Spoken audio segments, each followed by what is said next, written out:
Bonsoir à toutes et à tous, soyez les bienvenus dans C'est votre emploi sur BFM Marseille-Provence. Au sommaire de cette émission, toutes les offres d'emploi concrètes dans le département qui, comme chaque semaine, vous sont détaillées par Alexia. Comment mettre en relation des demandeurs d'emploi avec des recruteurs dans la région avec un souci de proximité? On en parle avec le président fondateur de Jobhacker, de la plateforme Jobhacker. Bonjour, merci d'être venu sur le plateau de BFM Marseille-Provence. La candidature de la semaine, c'est celle de Juliette. Elle a 27 ans, détaillée par Alexia. C'est votre emploi, c'est parti. On commence avec les offres d'emploi concrètes dans le département. Tu nous en as sélectionné 3, Alexia. Oui. Bonjour Sophie, bonjour à tous. Bonjour. Effectivement, 3 offres cette semaine. La première du parc à thème qui est situé à La Barbenne, qui est le parc à thème Rocher Mistral, qui recrute sa nouvelle équipe danseurs, comédiens, cascadeurs. Donc pour la prochaine saison qui démarre le 9 avril jusqu'au 6 novembre 2022. Ce sont des CDD saisonniers. Il faut utiliser le régime des intermittents. Donc, si vous souhaitez postuler, l'adresse mail s'affiche à l'écran, recrutement@rochermistral.com. Deuxième offre cette semaine sur Marseille, c'est le magasin de Saint-Loup, le magasin Castorama, qui recherche des contrats étudiants équipiers logistiques. C'est des CDD de 8, 12 heures ou 15 heures. Et si vous souhaitez postuler, rendez-vous sur le site de Castorama. Dernière offre cette semaine, une offre de boulangerie à pâtisserie à La Ciotat. C'est la boulangerie Fonsainte qui recherche du coup un pâtissier. C'est un temps plein en CDI. Vous allez intégrer une équipe de 6 personnes et c'est un contrat sur 40 heures par semaine. Donc pour postuler sur cette offre, rendez-vous sur le site de Pôle emploi. Merci beaucoup Alexia. Merci, on passe à l'invité de C'est votre emploi. Bonjour Samuel Dehuit, vous êtes le président et fondateur de Jobhacker. Pour ceux qui ne connaissent pas, c'est une plateforme qui met en relation des demandeurs d'emploi avec des recruteurs et qui se présente sous la forme de petits points de proximité. C'est-à-dire qu'on peut voir exactement, selon l'endroit où on recherche, où est-ce que sont situées les offres. La proximité, la localisation, c'était un aspect important lorsque vous avez mis au point cette plateforme ?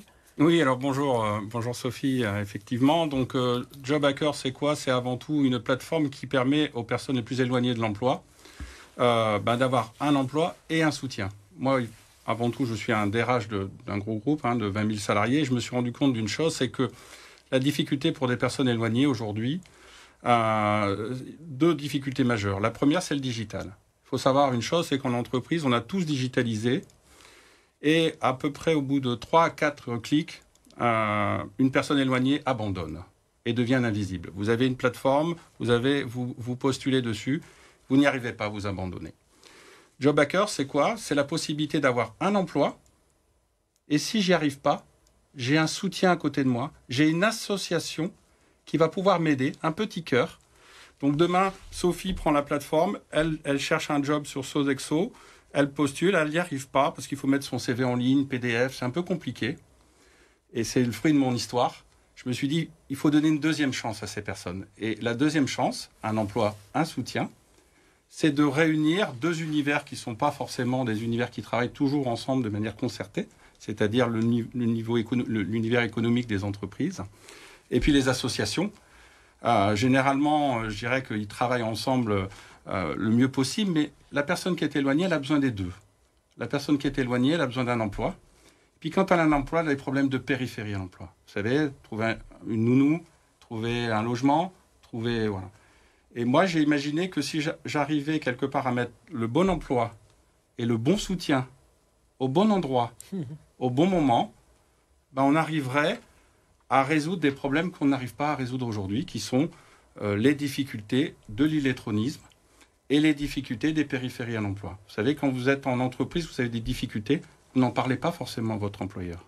Dire que vous avez des difficultés pour trouver un logement, pour trouver une nounou, vous ne le dites pas. Moi, j'ai imaginé que tu ne vas pas peut-être le dire à ton employeur, mais l'employeur va te dire, tu sais qu'il y a des associations autour de toi, et tu as des cœurs sur la plateforme. Tu peux aller à la Croix-Rouge Insertion, tu peux aller à nos quartiers ont du talent, tu peux aller à Solidarité Nouvelle contre le chômage, et on va t'aider. C'est ça l'idée. Jobhacker, j'ai à cœur de t'aider à trouver un emploi avec des entreprises. Voilà. Et ça représente quoi aujourd'hui? Combien d'entreprises, combien de personnes sont passées par la plateforme Alors, à ce jour? aujourd'hui, déjà, en termes de chiffres, parce que c'est une plateforme nationale, nous avons à peu près 40 000 offres en ligne. 40 000 offres. Une centaine d'entreprises. Donc, je les cite aujourd'hui parce qu'elles me l'ont autorisé. Sodexo vient d'intégrer, j'étais ce matin. Caporal, c'est une entreprise régionale. Le groupe Bourbon, Honnête, qui sont des entreprises de région, qui se disent, nous, on croit à cette plateforme parce qu'on sait qu'offrir un emploi, ça ne suffit pas. Il faut aussi, pour les personnes éloignées, avoir un soutien. Et donc, on encourage ton association. Donc, c'est à peu près 40 000 offres, 500 marqueurs associations toute France, 1 millier de bénévoles aussi, parce que la démarche permet aussi de faire du bénévolat, et d'aider les associations. Et je pense un bon millier, pour l'instant, on vient de démarrer, un bon millier de personnes accompagnées. Et concrètement, comment ça marche? C'est-à-dire qu'une personne qui cherche un poste, donc Oui. elle se rend sur le site internet, c'est gratuit. Oui. Tout simplement, elle prend son téléphone, elle télécharge une appli, Job Hacker, parce que j'ai Hacker 2. Elle voit un emploi, elle clique dessus, elle essaye de postuler. Si elle n'y arrive pas, il y a un petit bouton qui dit « Veux-tu être aidé ?» Elle appuie sur le bouton et des associations qui sont autour d'elle vont apparaître sur la plateforme. Elle clique dessus « Je veux être aidé », elle clique dessus. Et là, l'association appelle « Alexia, j'ai vu que tu avais postulé pour un poste chez Eau-de-Caire. Tu as des problèmes, viens nous voir, on va t'aider. » Tout simplement.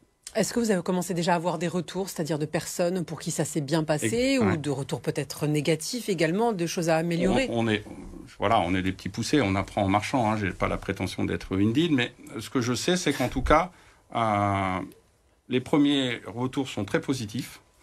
Je vois, parce qu'on a de la data, c'est-à-dire on suit les parcours, on voit qu'il y a des personnes qui, à un moment donné, avant, arrêtaient et on les voyait plus, ce que j'appelle les invisibles. Et c'est à ceux-là que je m'adresse.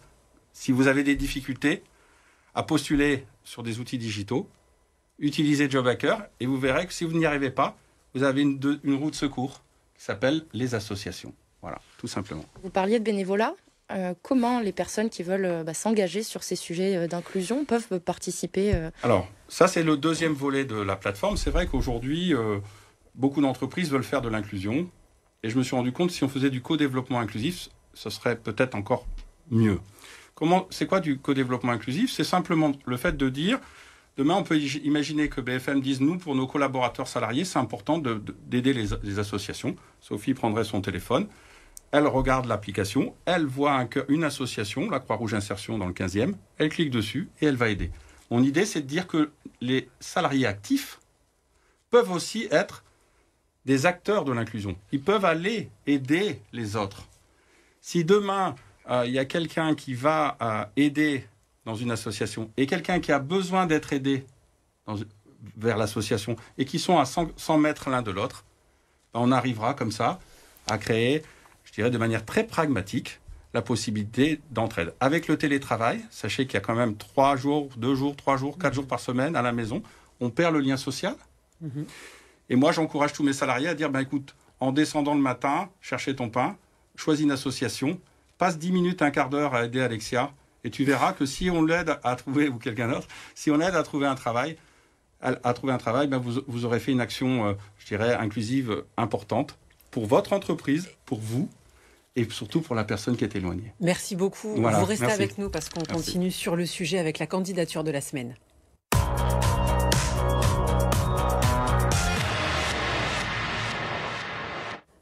Alors là, on fait les choses dans l'autre sens. Alexia, c'est une personne qui nous présente sa candidature, qui la présente au recruteur. Qui est-elle, cette personne? Tout à fait. Alors, c'est Juliette, 27 ans. Donc, c'est un profil junior qui sort de l'école, mais elle va le préciser.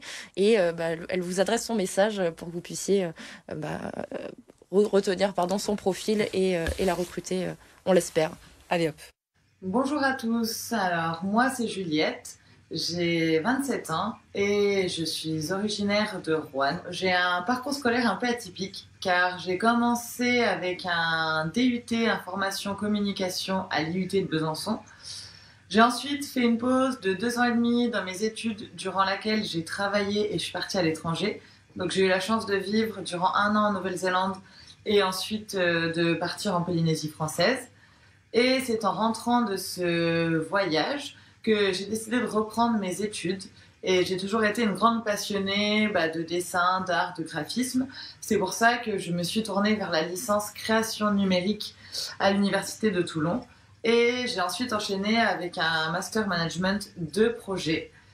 Après validation de ce master, j'ai travaillé en CDD en tant que chargée de communication dans l'événementiel pour le festival Couleurs Urbaines. Et depuis la fin de mon contrat, je suis à la recherche d'un CDI en tant que chargée de communication dans la zone de Marseille et ses environs. Voilà, merci à tous pour votre écoute. À plus tard. Pour ceux que ça intéresse, comment on contacte Juliette ? Pour contacter Juliette, c'est votre emploi@lavara.fr et on se fera un plaisir de vous mettre en relation. C'est bien noté. On passe au calendrier de l'emploi. Tu nous as sélectionné plusieurs rendez-vous. 3 rendez-vous sur Marseille cette semaine. Le premier, lundi 17 janvier, c'est le lycée hôtelier de Marseille qui propose une nouvelle formation et qui vous la présente. Donc, si vous souhaitez vous renseigner, vous pouvez contacter directement Pôle emploi. L'adresse s'affiche à l'écran. Un deuxième rendez-vous, le mardi 18 janvier, c'est la Cité des métiers qui propose une info métier sur les métiers de la relation à distance. Donc, des métiers en tension qui recrutent. Donc, si vous voulez toutes les informations sur cet événement, rendez-vous sur le site internet de la Cité des métiers. Et enfin, mercredi 19 janvier, c'est le campus de Lumini qui fait ses journées portes ouvertes, donc la découverte du campus. Et pour se renseigner directement, rendez-vous sur le site internet ut.univ-amu.fr. Merci beaucoup Alexia, Sophie. Merci beaucoup Samuel De Witt d'être venu sur plateau de BFM Marseille-Provence pour C'est votre emploi, prochaine chronique thématique, votre santé, ce sera demain, on va parler d'hypersensibilité et de bonnes adresses dans les Bouches-du-Rhône. À tout de suite.